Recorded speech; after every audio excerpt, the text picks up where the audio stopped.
Astaghfirullah. Bismillahirrahmanirrahim. Assalamualaikum warahmatullahi wabarakatuh. Alhamdulillah wassalatu wassalamu ala Rasulillah wa ala alihi wa sahbihi wa mawalah wa la hawla wa la quwata illa billahi wa ba'du. Qala Allahu azza wa jalla ya ayyuhalladzina amanu taqullaha haqqa tuqatih wa la tamutunna illa wa antum muslimun, amma ba'du. Ma'asyiral muslimin yang dimuliakan Allah Subhanahu wa taala, pembahasan di pagi hari ini kita akan membahas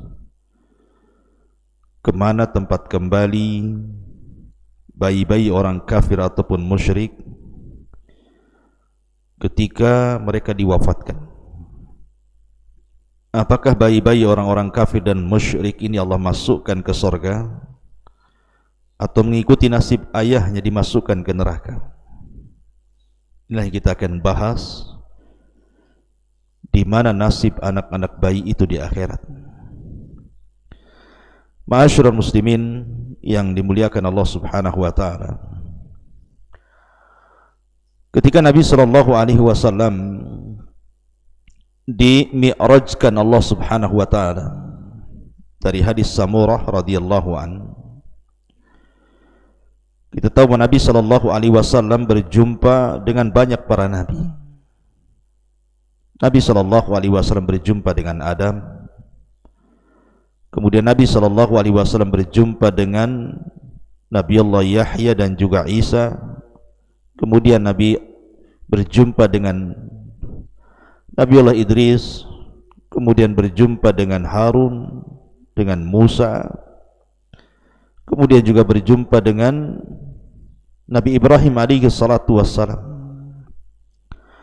Lah ketika berjumpa dengan Nabi Allah Ibrahim, dan dia Nabi yang paling mirip dengan Nabi sallallahu alaihi wasallam, maka Nabi sallallahu alaihi wasallam dijelaskan dalam hadis Samurah, ra'a ma'a Ibrahim alaihi salam auladal muslimin wa auladal musyrikin. Ya, Nabi sallallahu alaihi wasallam melihat bersama Ibrahim itu di sekelilingnya ada anak-anak kecil dari anak-anak orang-orang Islam yang mati sebelum balik dan anak-anak orang-orang musyrik yang mati sebelum balik. Dari sini terjadi sebuah khilaf para ulama, kemana anak-anak orang-orang musyrik dan juga orang-orang kafir ketika mati sebelum balik? Apakah kelak di akhirat dimasukkan ke surga ataukah mengikuti nasib ayahnya? Karena ada hadis Nabi sallallahu alaihi wasallam yang mengatakan kullu maulud yuladu 'alal fitrah fa abawahu yuhawidanihi aw yunassiranihi aw yumajjisani. Bayi yang terlahir itu terlahir fitrah, bapaknya yang menjadikan dia Yahudi ataupun Majusi ataupun Nasrani. Ma'asyiral muslimin yang dimuliakan Allah Azza wa Jalla, pendapat yang pertama adalah bicara tentang atfalul muslimin dulu, anak-anak orang Islam yang meninggal sebelum balik. Ibnu Katsir rahimahullahu taala mengatakan bahwa fa amma wildanul mu'minin fala khilafa bainal ulama'i kama hakahu al-qadi Abu Ya'la ibn al-Farra al-Hambali anil imami Ahmad annahu qala la yakhtalifu fihim annahu min ahlil jannah. Kata Ibnu Katsir mengatakan, adapun anak-anak orang-orang yang beriman tidak ada khilaf di antara ulama, sebagaimana dinukilkan Abu Ya'la Qadi Ibnul Farra Al-Hambali dari Imam Ahmad, di mana Imam Ahmad mengatakan tidak ada perselisihan di antara ahli ilmi, maksudnya para ulama, bahwa anak-anak ini masuk surga. La ikhtilafa fihim, dalam riwayat tidak ada ikhtilaf, kata Imam Ahmad, tentang kedudukan mereka. Bahkan Imam Nawawi juga mengomentari, ajma'a man yu'tad bihi min ulama'il muslimin ala anna man mata min atfalil muslimina fahuwa min ahlil jannah li'annahu laysa mukallafa. Sepakat dari ulama yang diperhitungkan dari ulama-ulama kaum muslimin tentang pendapat bahwa siapapun yang meninggal dari anak-anak kaum muslimin maka dia termasuk ahlil jannah, karena memang belum mukallaf, belum dibebani syariat. Itu disebutkan dalam Syarah Muslim. Kemudian Al-Qurtubi mengatakan, inna qaula annahum fil jannah huwa qaulul aktsar, dan perkataan bahwa mereka anak-anak kecil itu di sorga, maksudnya anak kecil kaum muslimin, adalah pendapat jumhur mayoritas para ulama. Ma'asyiral muslimin yang dimuliakan Allah Azza wa Jalla, pembahasan yang kedua ini yang kita akan bahas. Lalu anak-anak orang-orang kafir, anak-anak orang-orang musyrik, kemana kembali mereka? Pendapat yang pertama, mereka sama dengan orang Islam. Anak-anak orang Islam masuk surga, mereka juga masuk surga. Alasannya karena belum ada dosa. Ada juga yang mengatakan mereka diletakkan di A'raf, tempat di antara surga dan neraka, walaupun terakhir mereka akan dimasukkan ke dalam surga. Dan ini sebagaimana yang dinukilkan oleh Ibnu Abdul Bar dalam kitabnya At-Tamhid. Dalilnya hadis Samurah tadi, seperti yang dikisahkan bahwa Rasul berjumpa dengan Jibril, Nabi SAW berjumpa dengan Ibrahim, kemudian di sekeliling Ibrahim itu ada anak-anak kaum muslimin dan juga ada anak-anak orang-orang musyrik. Artinya mereka masuk surga. Ma'asyiral muslimin yang dimuliakan Allah Azza wa Jalla. Kemudian pendapat yang kedua, bahwa mereka mengikuti ayahnya, mengikuti ibunya, mengikuti orang tuanya. Kalau orang tuanya masuk neraka, mereka masuk neraka. Kalau orang tuanya masuk surga, mereka masuk surga. Dan ini yang dinisbatkan kepada Qadi Abu Ya'la,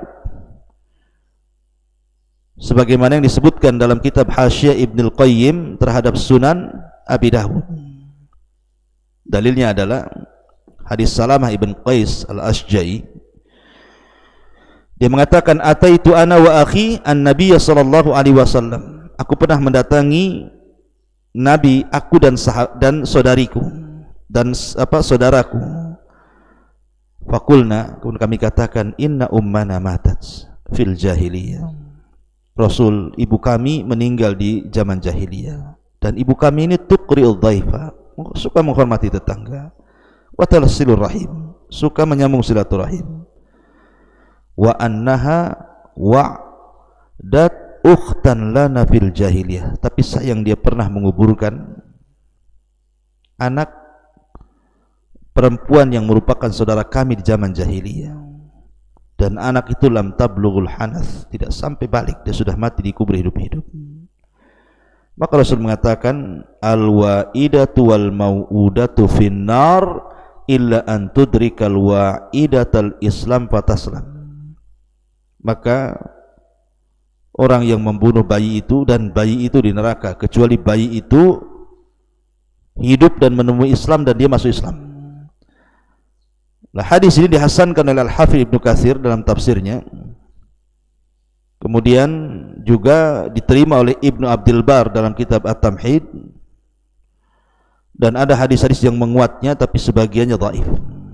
Artinya dari sini berpendapat mereka tetap masuk neraka. Kemudian yang ketiga, tawakuf. Tidak mengatakan mereka di surga, tidak pula mengatakan di neraka. Dan ini pendapat Hamad ibn Zaid, Hamad ibn Salamah, Ibnul Mubarak, Ishaq ibn Rahawi. Kemudian mengambil dalil dari Abdullah ibn Abbas ketika ditanya tentang orang-orang, anak-anak orang-orang musyrik. Maka mereka, Abdullah bin Abbas mengatakan, Allahu a'lam bima kanu amilin. Allah yang tahu terhadap apa yang mereka lakukan. Ma'asyiral muslimin yang dimuliakan Allah Azza wa Jalla. Ada juga yang nomor 4 berpendapat bahwa mereka adalah menjadi khadamu ahlil jannah. Mereka masuk surga tapi menjadi pembantu penduduk surga. Tapi Syekhul Islam mengatakan la asla li hadzal qaul, tidak ada dalilnya perkataan ini, kata Syekhul Islam Ibnu Taimiyah sebagaimana dijelaskan dalam Majmu'ul Fatawa. Kemudian yang nomor 5, dan ini pendapat yang mungkin cukup kuat gitu ya, yang terakhir, annahum yumtahanuna fil akhirah, mereka akan diberikan ujian di akhirat. Waman ata Allah dakhalal jannah waman asa dakhalan nar. Anak-anak ini akan dihadapkan di hadapan Allah, diberikan ujian. Kalau dia mentaati Allah ketika menerima ujian Allah, maka dia masuk surga.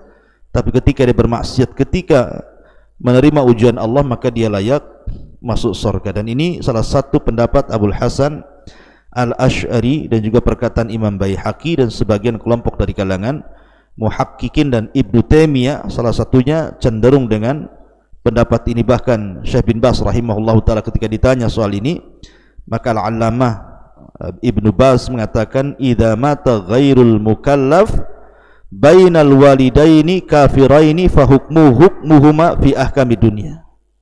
Di sini ada dua hukum kata Syekh bin Baz, hukum dunia dan hukum akhirat.